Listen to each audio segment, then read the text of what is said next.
muito bom dia. Não sei se já será boa tarde, mas até à noite é sempre bom dia. Antes de mais, eu queria agradecer o convite que me foi dirigido para estar aqui. E ontem, enquanto assistia aqui da parte da manhã, tive algumas dúvidas se seria ajustado ou não vir-lhes falar de uma coisa tão particular como o nosso processo. Mas, de facto, parece-me que é uma partilha bastante interessante. E como gostei tanto de ouvir hoje de manhã sobre a cobrança dos alimentos e o vosso novo Código do Processo Civil, acho que temos realmente alguns pontos em comum, não na cobrança dos alimentos em particular, mas até e especialmente no que respeita à assessoria técnica. De qualquer modo, eu acabei por fazer uma coisa um pouco mais ligeira, porque achei que estar aqui a falar do processo, com muitos pormenores, poderia ser um pouco maçador para todos aqueles que acompanham esta sala. Posta esta pequena explicação, vou-vos fazer um breve passeio, digamos assim, pelo nosso novo regime jurídico tutelar civil e que eu creio que tem todas as condições para ser realmente um regime ao serviço de todas as famílias. Ainda não será com certeza de todas, mas daquelas que não se conseguem entender sem a via judicial. E por isso mesmo, e porque é aquele processo que acaba por ser a base de todos os outros e aquilo que é mais comum nos nossos tribunais, escolhi exatamente a regulação do processo de regulação do exercício das responsabilidades parentais. E então como é que ele se inicia entre nós? Uma petição inicial, o que nós comumente chamamos de PI, uma petição inicial ou um requerimento inicial, e em que, assim que é recebido pelo juiz, se deve realizar a marcação de uma conferência. Peço desculpa pelas setas, isto pelo juiz desconfigurou novamente. E para esta conferência, o juiz pode convocar, para além dos pais, que é obrigatório, obviamente, pode convocar os avós ou outros familiares e pessoas de especial referência afetiva para a criança. E isto pode, às vezes, ser realmente muito importante. De acordo com a nossa lei substantiva, o juiz pode, afinal, por acordo ou por sentença, determinar a entrega da criança a uma pessoa diferente dos seus progenitores, se assim o exigir o superior interesse daquela criança em concreto. De modo que a participação destas outras pessoas, que não os familiares diretos, nestas conferências e no próprio processo, pode ser realmente bastante importante. Nesta conferência deve ser ouvida a criança, como diz o artigo 35 do Regime Geral do Processo Tutelar Civil, presentes todos os convocados, se for possível celebrar o acordo. A sentença é uma sentença muito simples e é uma sentença de mera homologação. Obviamente, se estiver acautelado o superior interesse da criança. Se faltar um ou ambos os pais que têm que estar citados pessoalmente, o juiz vai ouvir as pessoas presentes, fará exarar em auto as declarações e depois, então, determina a realização das diligências instrutórias que se mostrem necessárias para que possa, após isso, referir uma decisão. Se faltarem um ou ambos os pais citados por éditos para a conferência, estes éditos são aqueles editais, nem sempre nós sabemos concretamente a morada exata das pessoas ou até o seu atual paradeiro, e por este motivo temos muitas vezes necessidade de recorrer aos editais e citar as pessoas, chamá-las ao processo na última morada conhecida. E é isto que nós chamamos éditos e penso que é o mesmo no Brasil, o edital. Juntas aos autos destas diligências instrutórias que tenham sido determinadas, as mesmas têm que ser sempre notificadas às partes e só então, depois, o Ministério Público vai emitir um parecer. Este parecer por parte do Ministério Público, bem assim a sua presença nas diligências, nas conferências, é sempre obrigatória. E segue-se então uma decisão judicial. E que diligências instrutórias são estas? Estas diligências instrutórias devem, obrigatoriamente, constituir, a fazer parte do depoimento às partes, outros familiares, como há pouco já referi, uma audição técnica especializada, que a seguir tentarei explicar, não sei se conseguirei, mas vou tentar explicar o que é isto, da audição técnica especializada, que é uma diligência probatória nova, introduzida por esta Lei 141/2015, de 8 de setembro, ou então, ou a mediação das partes. Isto se o juiz entender conveniente. Obviamente que, para que o juiz possa determinar a mediação das partes, é necessário que elas próprias concordem, não é? Porque se não houver adesão e este processo de mediação, ela não poderá ser realizada e aí resta-lhe apenas a audição técnica especializada. O juiz pode também e deve, quando entender que é necessário para o processo e para a boa decisão da causa, tomar declarações aos técnicos das equipas multidisciplinares da assessoria técnica ao Tribunal, solicita informações a estas mesmas equipas ou a outras entidades externas, se entender que alguma entidade externa esteja ou está melhor posicionada para o fazer, e pode solicitar a elaboração de um relatório por parte desta mesma equipa. Foi uma opção do legislador limitar a realização do relatório, até pelas delongas que importava na marcha do processo, ao mínimo estritamente indispensável. Se não existir um acordo e estando ambos os pais presentes ou representados, de acordo com o nosso regime, os pais não têm que estar presentes na conferência, até, por exemplo, se viverem num sítio muito longínquo ou nas ilhas, e podem fazer-se representar por um familiar ou então por um advogado devidamente mandatado com poderes especiais.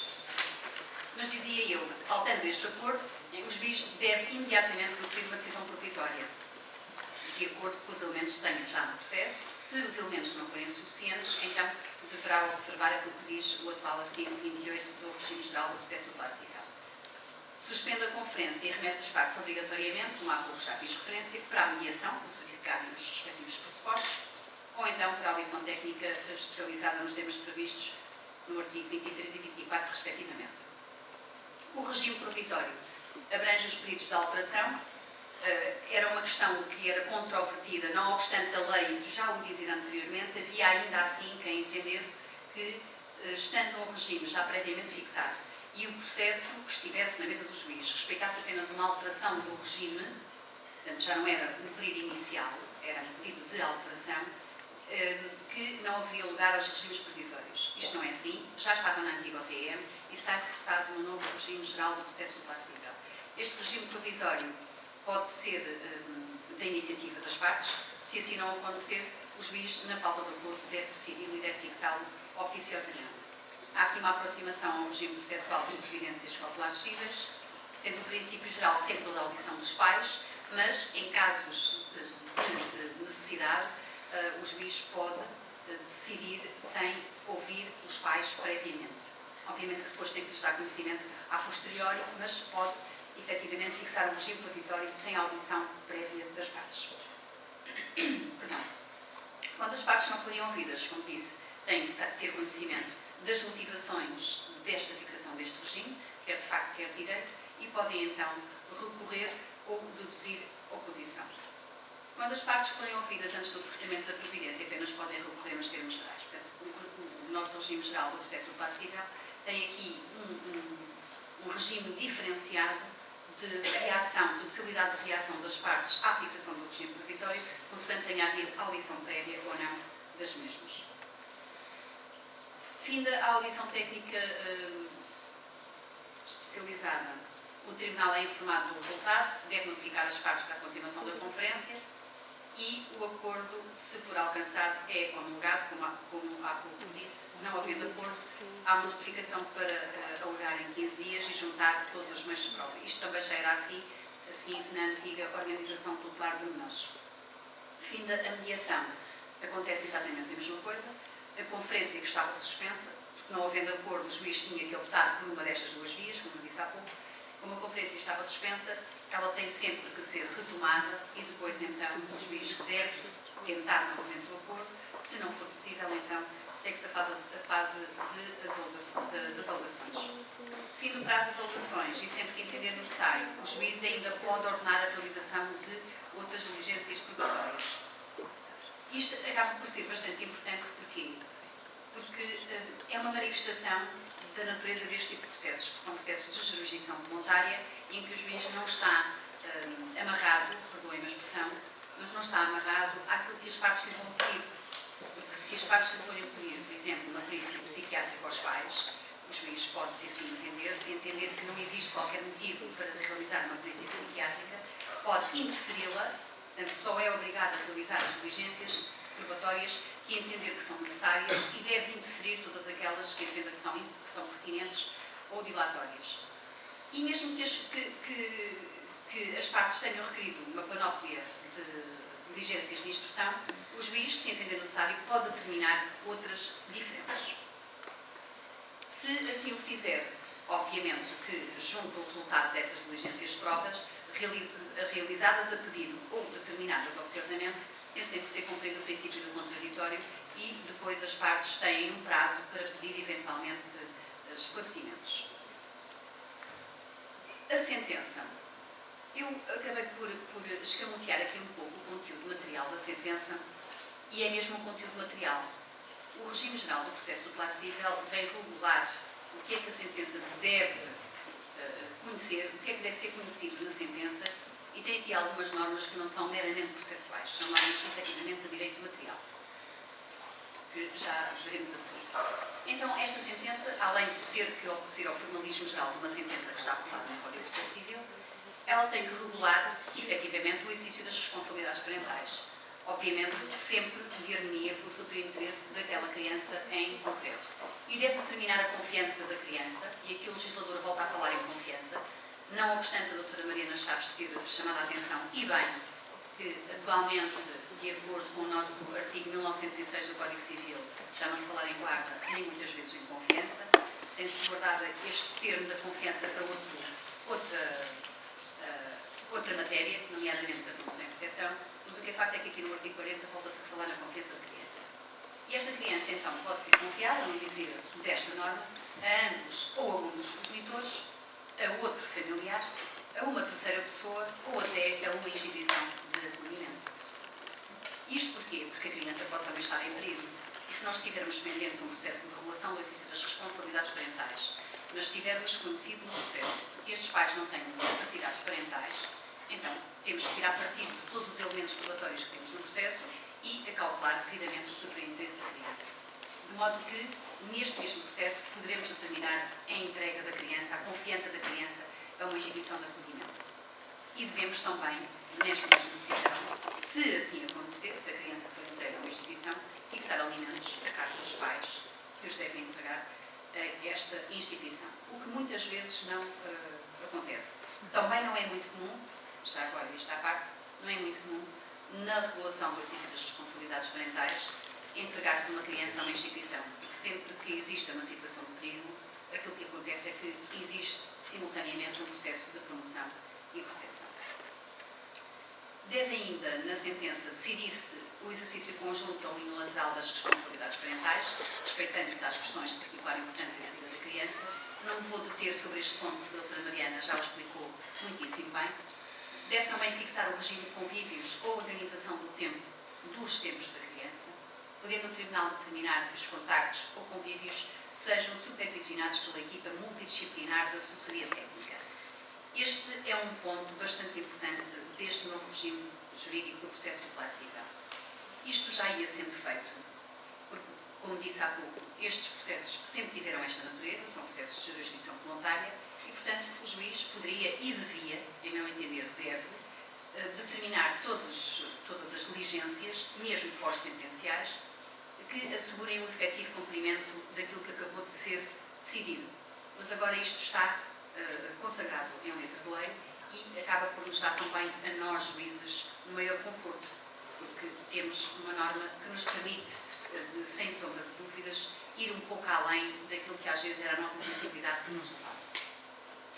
Estas visitas ou convívios podem também e devem ser suspensas quando o superior interesse da criança assim o exija. E isto acontece frequentemente em situações de violência doméstica, especialmente quando a criança está acolhida com a mãe, numa casa-abrigo. Isto aqui acho que é intuitivo, a lei nem precisava de o dizer. Se uma criança e a respectiva mãe ou várias crianças estão acolhidas, obviamente que não faz sentido estar-se a fixar lista de visitas e muito menos no local onde a criança está acolhida, porque se estiver numa casa-abrigo é porque houve uma situação de violência doméstica que levou a que ela tivesse sido retirada do seu ambiente familiar normal. Isto está consagrado no número 10 do artigo 40, no artigo 14, número 2 da Lei 112/2009, que é a lei que regula o regime jurídico da violência doméstica e da proteção devida às vítimas da violência, e na redação que foi dada pela Lei 129/2015, de 3 de setembro, e resulta daquilo que se encontra estabelecido na Convenção de Istambul, no artigo 31, número 2. Voltando ao conteúdo específico, então, da sentença. aliás, ainda não sabemos, deve determinar também que a administração dos bens do filho seja realizada apenas pelo progenitor a quem a criança não for confiada, sempre que tal se afigure necessário à proteção dos interesses da criança. Esta norma pode ter um interesse bastante interessante, porque nós muitas vezes acabamos por saber que um dos pais acaba por ser mais certinho nas contas, mais organizadinho, mas o outro acaba por ter uma maior proximidade afetiva até com a criança. E até porque residem por exemplo, no Rio de Janeiro, pois as distâncias são enormes, ou aqui se residir um em Lisboa e o outro no Cartaz, apesar de não ser muito longe, já não é possível haver uma residência partilhada. Não sendo possível uma residência partilhada, muitas vezes aquele que está melhor posicionado para viver com a criança nem sempre é aquele que tem melhores competências para administrar os bens do filho, se ele os tiver. Não é? E, portanto, temos aqui também uma norma habilitante que nos permite entregar a criança a um dos progenitores, as responsabilidades parentais relativas às questões de particular importância a ambos, mas retirar das responsabilidades parentais relativas às questões de particular importância, por exemplo, a administração dos bens do filho. Parece-me até uma solução bastante interessante. Quando a criança for confiada a uma terceira pessoa ou uma instituição de acolhimento, o Tribunal deve ainda decidir se as responsabilidades parentais relativas às questões de particular importância devem ser exercidas por ambos ou apenas por um dos progenitores. Porque a instituição aqui, o que é que pode realizar? Geralmente só pode realizar os atos da vida corrente do filho.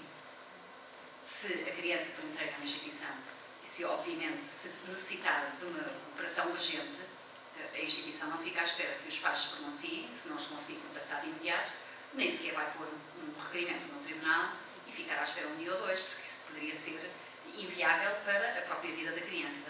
Aí, nos atos urgentes, quer seja uma instituição, quer seja um dos progenitores, deve realizar os atos necessários à vida da criança, ao bem-estar da criança. Mas, quando assim não for, se não for uma situação de urgência, obviamente que são ainda os pais que são os titulares das responsabilidades parentais e que devem ser um ou ambos os decisores destas mesmas questões. Quais são as grandes inovações e que são realmente novas? As outras, como disse, nós já íamos conseguindo, com base na natureza da jurisdição voluntária, nós já íamos conseguindo fazer aquilo que está consagrado. Mas aquilo que é realmente inovador é isto que está aqui no número 6. Quando julgo que existe risco de incumprimento da decisão, o juiz pode determinar logo na sentença que o acompanhamento de execução do regime vai ser realizado pelos serviços da assessoria técnica e pode fixar logo o período de tempo. E isto acontece-nos mais vezes até do que aquilo que nós gostaríamos, porque como nós fixamos um regime provisório, já o poderíamos fazer, mas agora é obrigatório fixar um regime provisório na primeira conferência, e entre a primeira conferência e a sentença final, às vezes decorrem meses, até pelas diligências instrutórias que vamos realizando ao longo do processo, nós vamos verificando muitas vezes que este regime provisório vai sendo incumprido, porque não entrega, porque a criança tem uma doença todas as sextas-feiras, aquelas doenças que são periódicas, não é? Aparecem sempre à sexta-feira, e impedem o cumprimento do regime de convívios da criança com o progenitor não residente. Ora, se nós tivermos esta sinalização no não cumprimento do regime provisório, devemos ficar alerta para a fixação do regime definitivo. Não é? Eu diria mais, até pode levar-nos a alterar a residência da criança no regime definitivo. Mas muitas vezes, apesar de sermos confrontados com esta hipótese, de vermos que um progenitor, o residente, até nem cumpre e não respeita o direito do seu filho a conviver com o outro progenitor, muitas vezes ainda assim, nós sabemos que se alterarmos completamente a residência da criança, vamos provocar um dano emocional grave à criança e acabamos por ter que a manter com aquele que não é cumpridor. Então, se assim for, temos aqui um mecanismo que nos permite obrigar o residente a cumprir o regime das visitas. A assessoria técnica ainda não dispõe por si próprio, porque esta assessoria técnica está a cargo da Segurança Social, ainda não dispõe dos pontos de encontro familiares, mas já existem muitas entidades, que são aquilo que nós chamamos os CAPAPs, que são Centros de Acompanhamento às Famílias, que já têm unidades de pontos de encontro familiares a funcionar. Nomeadamente em Lisboa, também já temos a funcionar. E então, como é que a assessoria técnica tem estado a fazer, não obstante a pouca vigência ainda desta lei? E tive a oportunidade de conversar com uma dirigente da assessoria técnica de Coimbra, no passado sábado, que me explicou, para meu gáudio das pessoas de Coimbra, minha tristeza dos de Lisboa, me deu conta que em Coimbra está a funcionar lindamente. Como eu dizia, eles não têm os pontos de contacto, mas como têm protocolos estabelecidos com muitas entidades que já têm isto a funcionar, os pedidos vão diretamente do Tribunal para a assessoria técnica, que os reencaminha de acordo com a área de residência das crianças e das famílias para essas entidades protocoladas, e as visitas serão acompanhadas nessas instituições. Essas instituições contam com pessoas especializadas que fazem a observação das visitas e que ajudam até a que se quebre, perdoem-me a expressão, mas que se quebre o gelo, que às vezes até existe, entre as crianças e os progenitores não residentes. Sendo isto determinado logo na sentença, como eu dizia, em que o juiz, fazendo esta antevisão de que o regime não vai ser cumprido, determina logo que as visitas e os convívios ou até a entrega da criança seja supervisionada, deve fixar o período de tempo que este regime deve ser observado, sob pena de, se for além do estritamente necessário, também se poder consubstanciar numa violação intolerável na privacidade das pessoas. Portanto, fixando um prazo, sei lá, 1 mês, 2 meses, consoante a gravidade ou não da situação, os serviços que realizarem diretamente este tipo de serviço devem então informar o Tribunal da forma como as entregas da criança e os convívios estão a ser realizados. Porquê? Aquilo que nós queremos não é dotar as famílias de bengalas nas entregas das crianças e na execução do direito de ambos, pais e filhos, de se relacionarem. É ensiná-los a ultrapassar algumas dificuldades que até às vezes legitimamente têm na gestão das emoções pós-separação. Ainda uma grande inovação é a consagração de uma presunção legal do exercício em comum das responsabilidades parentais, sempre que seja interpretada a medida de coação ou aplicada a pena acessória de proibição de contacto entre os progenitores. No nosso sistema processual penal, em situações específicas de violência doméstica, pode ser decretada esta medida de coação de afastamento e também, afinal, numa sentença final, aplicar-se uma pena acessória de proibição de contacto entre os progenitores. Ora, sendo assim, verificar que seja isto no processo criminal, o juiz, no processo de regulação do exercício das responsabilidades parentais, tem aqui uma presunção de que estes contactos não são bons para a criança. Mas é uma presunção ilendível. Portanto, isto só faz inverter o ônus da prova. Vai fazer recair sobre este indivíduo, arguido ou já condenado, vai fazer recair sobre ele o ônus de, no processo de regulação do exercício das responsabilidades parentais, vir demonstrar que, não obstante esta condenação ou esta medida de coação, estes contactos, estes convívios, não são prejudiciais ao seu filho. Íamos só deter agora, e para finalizar, algumas palavrinhas aqui sobre esta assessoria técnica, porque já falei nela várias vezes, a propósito da audição técnica especializada, a propósito do acompanhamento das visitas, e, portanto, o que é isto da assessoria técnica que agora está introduzida na nossa lei? Que agora está, mas sempre esteve. Não tinha, era este papel tão explícito na lei. Mas ainda assim, e apesar de já lá estar, consagrada, temos aqui agora um leque de competências que também podem ser consideradas novas. Então, com vista à concretização dos direitos das crianças e dos pais, esta assessoria técnica tem um especial papel na audição da criança. E as crianças nem sempre nos querem ouvir. E nem sempre nos permitem perceber se elas têm capacidade também para nos ouvir. E então, é precisamente neste primeiro passo da audição da criança que a assessoria técnica tem um papel primordial. Porquê? Porque o artigo 4º, número 2 do regime, diz-nos que o juiz deve fazer a audição da criança em 2 momentos. E um primeiro momento deve, fundamentadamente e por despacho, decidir se a criança tem ou não tem capacidade para ser ouvida. E esta capacidade tem que ser aferida de acordo com a capacidade de compreensão daquilo que está ali em causa. Não uma capacidade de decidir. Isso aí só compete ao juiz. Devia competir apenas aos pais, mas já que eles não conseguem, é ao juiz. Mas este primeiro momento, então o juiz pode e deve socorrer-se da assessoria técnica. Para quê? Porque não é psicólogo, porque não é assistente social, porque não tem competências a este nível que lhe permitam perceber se aquela criança tem ou não tem a maturidade suficiente para ir ao tribunal para ser ouvida sobre estas questões. Depois, no segundo momento, a lei já não é tão clara e o juiz já não tem esta obrigatoriedade de se socorrer da assessoria técnica para realizar a audição propriamente dita. Portanto, é que dentro desta audição nós temos dois momentos. Este primeiro, para aferir da capacidade, e depois o outro, então, para tomar as declarações à própria criança. Onde é que esta assessoria técnica também se mostra especialmente importante?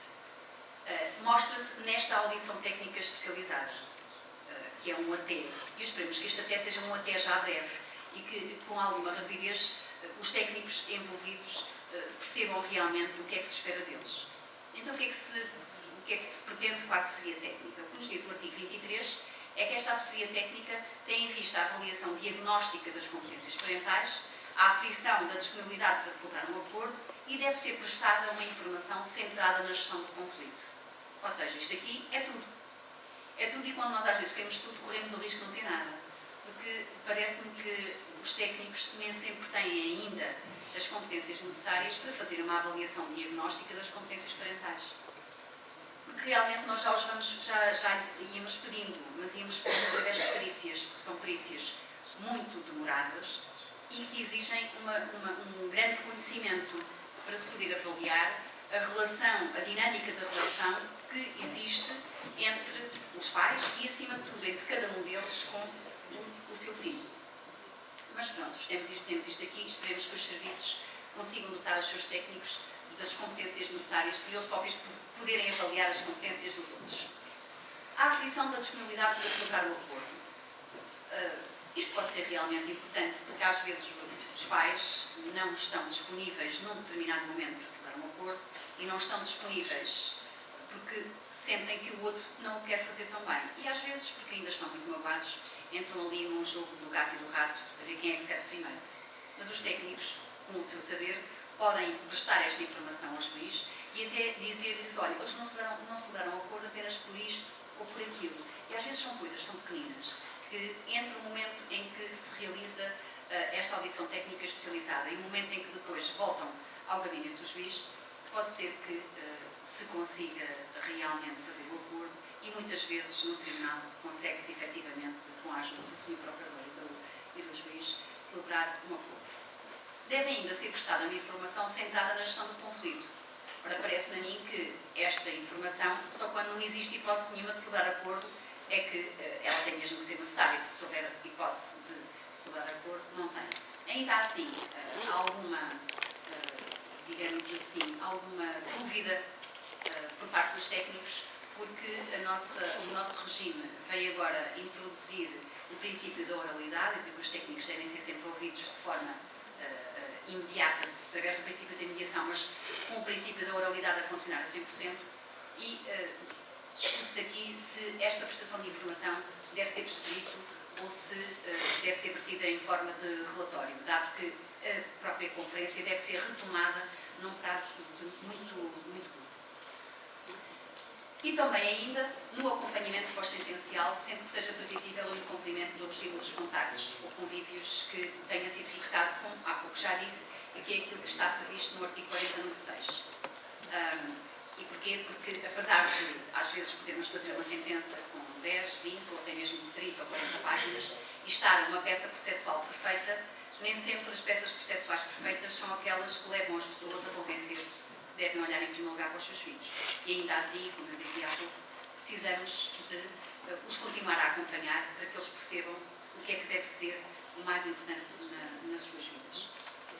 E também, e por último, a assessoria técnica acaba por ter um papel fundamental na própria entrega das crianças em caso de incumprimento. O artigo 41 do nosso novo regime vem prever a resolução, a tramitação e a resolução dos processos de incumprimento, especialmente quando eles respeitam o incumprimento de visitas ou convívios, e estabelece que, sendo determinada a entrega da criança, ela deve ser feita através da mediação dos serviços da assessoria técnica, o que também se compreende.